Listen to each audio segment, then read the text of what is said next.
Hali gani mwanafamilia wa channel tupendwa hii hapa ya Bizeeza Media. Kama ndo mara kwa kwanza basi nikusii usisahau kusubscribe, kulike, kushare pamoja na kucomment, kwani ukifanya hivyo utakuwa umejiweka katika nafasi nzuri ya wewe kuweza kuenjoy na kufurahi pia. Bwana, tumeweza kuona namna ambavyo mambo yanazidi kupamba moto juu ya bibie Zuchu pamoja na mume wake Mani Diamond Platnumz.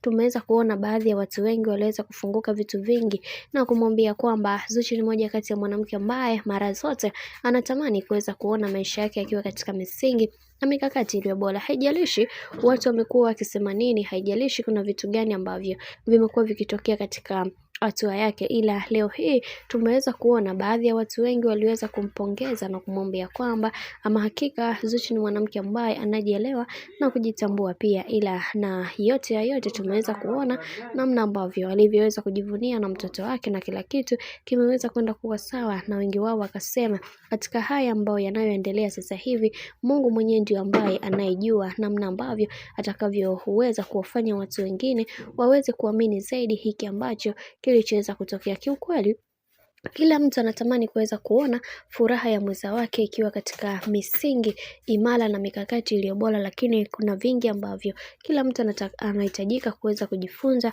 kutokana na yale ambayo yamekuwa yakitokea katika maisha, na wengi wao waliweza kufunguka vingi na kusema kiukweli kuna mambo mengi ambayo yamekuwa yakitokea katika maisha bibi Zuchu, hivyo yawapasa watu kuweza kusimama imara na kuwafanya watu wengine waweze kuamini kwenye kile ambacho wanachokiamini. Najua kuna wengi ambao watakaweza kujiuliza maswali mengi juu ya haya ambayo yanayoendelea kwa sasa hivi, lakini ukweli ni kwamba kuna siri nzito ambayo watu wengi hawaijui kutoka kwa bibi Zuchu, na kila kitu kimekuwa katika misingi na mikakati iliyo bora.